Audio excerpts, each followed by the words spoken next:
Je ne pense pas que ce que vous dites là puisse être une raison pour renvoyer la rentrée des classes.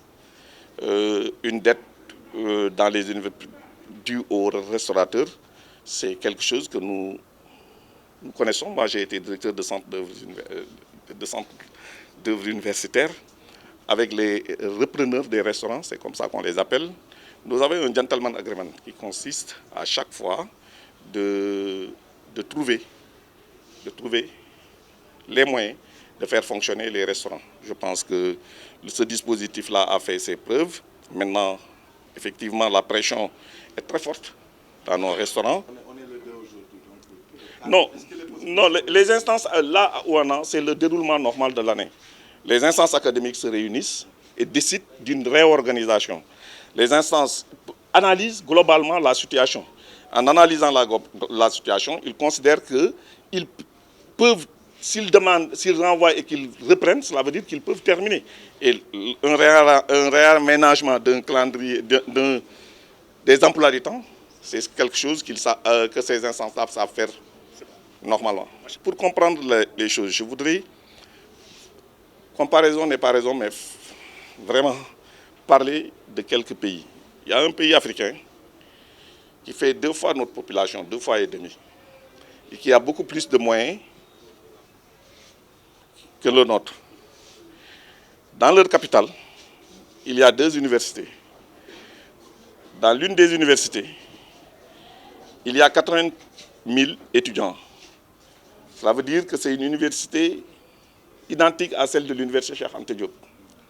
Dans cette université, on sert 5 000 repas par jour à midi. Si vous faites partie des 5 000 premiers à se présenter au déjeuner, vous êtes servi. Sinon, vous allez manger à l'extérieur. Et le prix le prix du ticket est l'équivalent du prix d'un repas à l'extérieur du campus. Et c'est 5 000 repas qu'on sert. Si vous allez au centre des œuvres universitaires de Dakar, nous avons 80 000 étudiants. Ces 80 000 étudiants, on en a logé globalement dans des conditions d'hébergement qui sont les nôtres, à peu près 40 000. À chaque fournée, cela veut dire à chaque repas, 50 000 repas.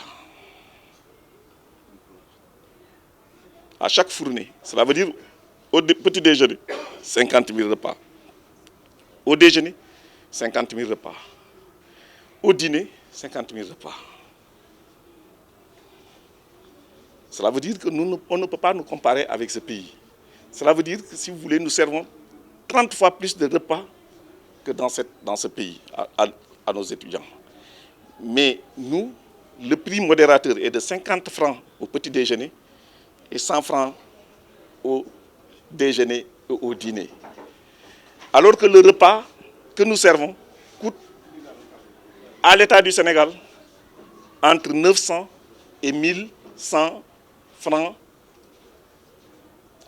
Vous voyez, la subvention de l'État, elle est énorme. C'est une pression forte. Si vous prenez le budget du ministère de l'Enseignement supérieur, nous avons un budget de 230 milliards. Nous payons cette année, nous avons payé 60 milliards de bourses en faisant des économies énormes par rapport à ce qui se faisait. Le budget des centres des œuvres universitaires, si on tient compte uniquement de la subvention de l'État, ça tourne autour de 45 milliards. Vous faites le tout, c'est 105 milliards. 105 milliards sur 230 milliards, c'est ce que nous dépensons pour la prise en charge sociale de nos étudiants. Ça n'existe dans aucun autre système d'enseignement supérieur du monde. Et ça, c'est de la volonté unique de son Excellence, Monsieur le Président de la République, et qui est aujourd'hui en train de construire des pavillons. Je n'ai pas donc mis dans le budget du social le coût des pavillons. On est passé de 5 000 lits en 2012, de 5 000 lits à 2000. Aujourd'hui, en 2021, nous sommes autour de 15 000 lits et en 2022, nous aurons 30 000 lits. Vous avez, rien que sur Saint-Louis, nous avons construit, depuis que le président est là, 2000 lits. Nous avons traversé une année difficile avec la pandémie, mais le système d'enseignement supérieur du Sénégal a montré ses capacités d'adaptation. Nous avons pu mener à bien l'année 2019-2020. L'année 2020-2021 va se dérouler encore normalement. Dans certaines institutions, comme d'habitude, les examens se sont déroulés dans de bonnes conditions. Nous allons, dans nos différentes universités, courant le mois d'octobre 2021, redémarrer les cours pour ceux qui s'étaient déjà inscrits. Ensuite, dès la semaine prochaine, déjà, nous démarrerons la procédure d'orientation des bacheliers, en maintenant l'option d'orienter tous les bacheliers qui en feront la demande dans nos universités et établissements d'enseignement supérieur. Nous avons eu moins de bacheliers cette année que l'année dernière. Les capacités des universités se sont développées sur la base d'initiatives propres aux différentes universités, mais avec un accompagnement du ministère, cela veut dire du gouvernement, de son Excellence, Monsieur le Président de la République. J'ai l'habitude de rappeler que les investissements qui ont été effectués, qu'on a eu dans le système d'enseignement supérieur du Sénégal, nous permettront dans les 2 ans à venir de ne plus avoir un problème de capacité d'accueil. Nous avons investi sur les infrastructures, nous allons démarrer un projet d'équipement en renouvelant les équipements des anciennes universités, en dotant les nouvelles universités d'équipements de pointe.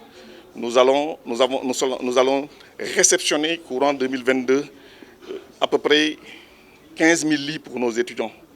Nous allons réceptionner courant 2022 et 2023 2 grandes universités du Sénégal avec des capacités chacune de 30 000 étudiants, ce qui fera 60 000 étudiants. Et ça, c'est une première dans le pays. Construire d'un seul coup une université de 30 000 étudiants, ça n'a jamais été réalisé quelque part en Afrique. C'est la première fois qu'on le fait au Sénégal et avec 2 exemples. Voilà un peu, je vous dis, les investissements qui sont faits nous permettront, je le pense, avec l'engagement que j'ai constaté auprès des directeurs du FR, des recteurs, des chefs de département, de tous les enseignants, nous allons relever tous les défis.